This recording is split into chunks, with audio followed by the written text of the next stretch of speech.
Hello guys, good morning. Luto tayo ng breakfast guys. Ampalaya with egg. Then parisa lang natin ng guys. Sliced bread, wheat bread. Sarap guys, no? Healthy breakfast.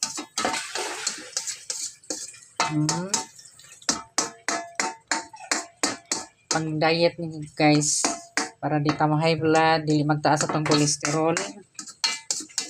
Pila na to sa atong 30 minutes walk every day. Yeah, tabunan sa na to guys ha.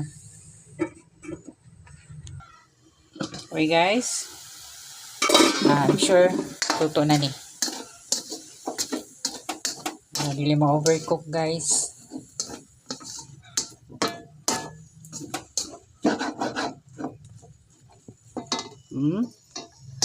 Luto na good guys.